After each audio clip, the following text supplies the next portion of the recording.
दोस्तों, हाल ही में ही फ्रांस की तरफ से भारत से एक रिक्वेस्ट की गई है और इस रिक्वेस्ट में फ्रांस की तरफ से भारत को बोला गया है कि आप अपने सुखोई 30 MKI फाइटर जेट के अंदर जिन फ्रेंच ओरिजिन के एवियोनिक्स और सब सिस्टम का इस्तेमाल करते हैं, आप इन एवियोनिक्स और सब सिस्टम का एक्सपोर्ट रशिया को मत करना। आप सभी ये बात जानते हो कि रशिया और यूक्रेन युद्ध के कारण इस समय रशिया की हालत बहुत ही ज्यादा खराब है। रशिया इस समय अपने फाइटर जेट को भी अपडेट नहीं कर पा रहा है और यूरोप के देशों की तरफ से रशिया के ऊपर प्रतिबंध लगाए गए हैं, जिस कारण इन सैंक्शन को बाईपास करने के लिए अब रशिया की तरफ से कजाकिस्तान की कंपनियों की मदद ली जा रही है और रशिया इस समय अपने सुखोई 30 SM फाइटर जेट में लगाने के लिए भारत से सब सिस्टम और एवियोनिक्स को लेने की कोशिश में लगा हुआ है, ताकि अपने सुखोई 30 SM फाइटर जेट को अपडेट किया जा सके।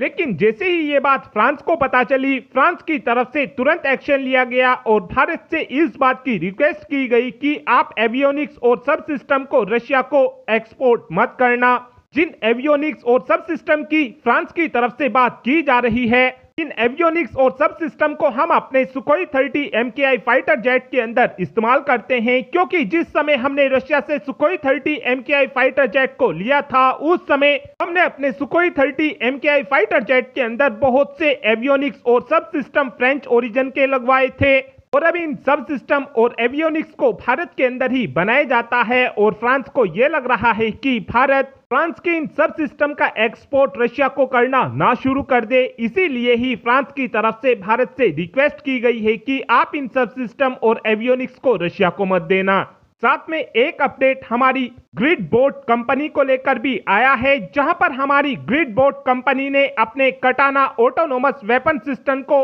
अनरिवील कर दिया है। जो हमारा ये कटाना वेपन सिस्टम होने वाला है, ये काफी ज्यादा फ्यूचरिस्टिक होने वाला है, क्योंकि इस सिस्टम को ऑपरेट करने के लिए हमको अपने किसी जवान की भी जरूरत नहीं पड़ेगी। इस सिस्टम के अंदर AI यानी आर्टिफिशियल इंटेलिजेंस का इस्तेमाल किया गया है, जो 1 सेकंड से भी कम समय में दुश्मन देश के टारगेट का पता लगाकर उसको सेकंडों में ही तबाह कर सकता है। कटाना की सबसे खास बात यह रहने वाली है कि ये डीप लर्निंग के साथ में आने वाला है, यानी अगर इस सिस्टम को हम किसी मिशन में इस्तेमाल करते हैं, उस समय हमारा कटाना दुश्मन देश के किसी टारगेट को तबाह कर देता है, तो उस कंडीशन में जो एक्सपीरियंस वहां से कटाना को मिलेगा, उसी एक्सपीरियंस का इस्तेमाल करते हुए कटाना अगले मिशन को परफॉर्म कर सकेगा। यानी अगले किसी मिशन में जब कटाना का इस्तेमाल किया जाएगा, तो ये अपने पुराने मिशन को देखते हुए अपनी स्ट्रेटेजी को खुद बनाएगा और यही कैपेबिलिटी कटाना को एक शानदार हथियार बनाती है।